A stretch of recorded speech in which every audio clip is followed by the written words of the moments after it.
So today's adult skill is how to keep your paycheck, and it comes to you because I was reading on Twitter, Cody, he said, well, today is broke day, and he said hashtag adult problems.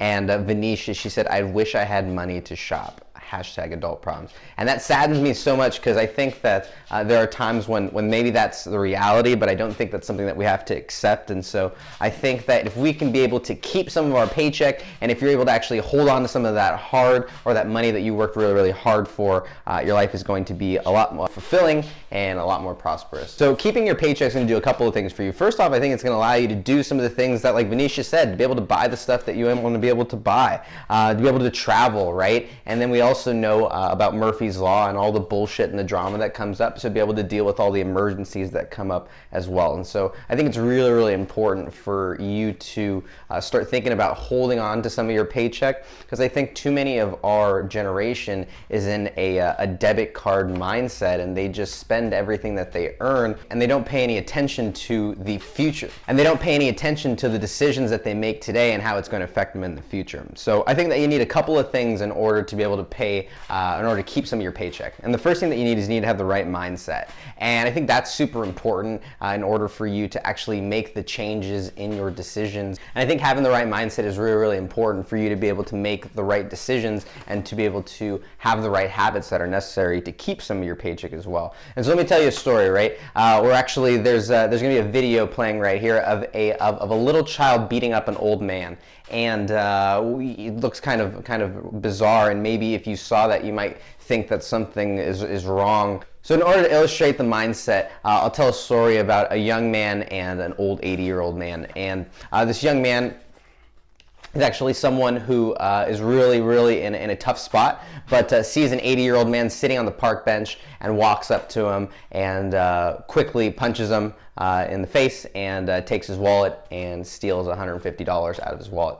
Now, it seems kind of like a crazy story, right? Now, the reason that I say that is because a lot of young people, a lot of 20-something-year-olds don't realize is that for every dollar that they spend, it's actually about $60 for them when they're in their 80s. And so if you were to think about it, if you were to spend $2 today on something that didn't really matter, that means you're actually stealing almost $100 to $150 from your 80-year-old self. Now, that's kind of a weird thing to think about, but it's really, really important to understand that we're going to be living a lot longer than a lot of generations past, and when we're 80 years old, that might not be that old. And so what if we could actually make smarter financial decisions today by holding on to some of our paycheck that's going to allow that 80-year-old person to have a much more prosperous life as well. And so if you can think about that, if you ever have to make a decision today, would you steal that money from your 80-year-old self? And the answer is probably not.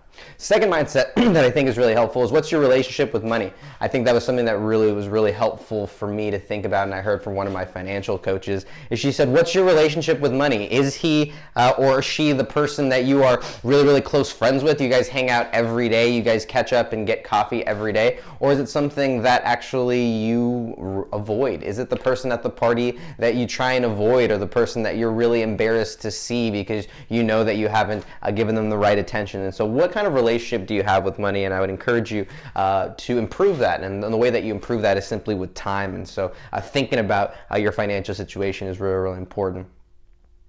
The third mindset that you want to have is you want to be building wealth. I think so many times a lot of our generation is really content just being really stagnant and actually hovering right around that zero line, or that $50 line, or 100 or 200, and they don't actually try and grow and expand. I think so many times our generation, we earn something and then we spend it. We earn it and we spend it, and it's this treadmill that we go on without actually moving forward. And so I think the third mindset that you need to have is to actually be building wealth.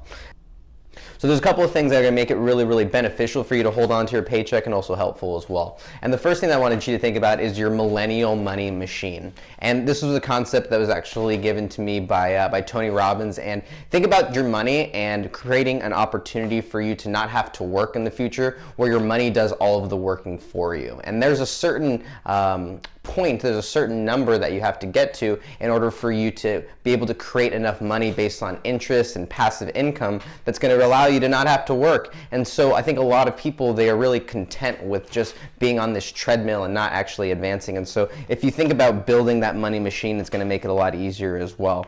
The second thing I would say is live below your means, right? You don't have to spend everything that you earn, and so figure out what that number is and find a way to live below it. I love to travel, I love nice things, but I think that there's a certain point where we have to make honest decisions about what's really, really important to us, and keeping some of your paycheck is going to be more beneficial for you in the future as well. The third thing is compound interest, right? Our money is actually something that can work for you, and I talked about that in the money machine as well. So I'm going to give you a couple of tips in order to actually keep some of your paycheck. The first thing is design a spending plan. Figure out how much you have coming in and how much you're going to have going out, right? Figure out what you need to spend, whether it's gas or rent or bills or cell phone or internet, or what are the expenses that you're going to have and what is the income that you're going to have coming in. Second thing that I would say is to pay yourself first. I think too many times people, they spend what they earn and then they try and save whatever's left. And too many times we end up spending too much, or we end up going over what we thought we'd say, and then saving gets left to the last, and then it gets neglected and it gets overlooked. And so what I would say is to find a way to save first. And the way that I would do it is automate it, right? I'm the person that if it's in my bank account, I've said it before, but I'm going to spend it. And so I find ways to take things out of my paycheck early so I don't even see them. And it's nice when you look back 2, 3, 4, 5 weeks later, months later, and you can see it accumulate to a much bigger number, and that's a really, really exciting thing as well. And so I think if you can have the right mindset, you understand that there are strategies and there are tools that are out there to help you, and then you can actually commit to just keeping a little bit every week or every 2 weeks whenever you get your paycheck. You're going to see that it's going to make a big difference in your finances. It's going to make a big difference in your health. It's going to make a big difference in your mental and emotional health,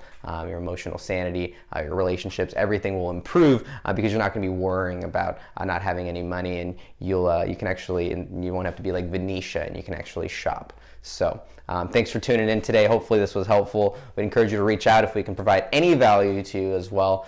Follow us on Facebook, Instagram, and YouTube. But thank you so much for being here.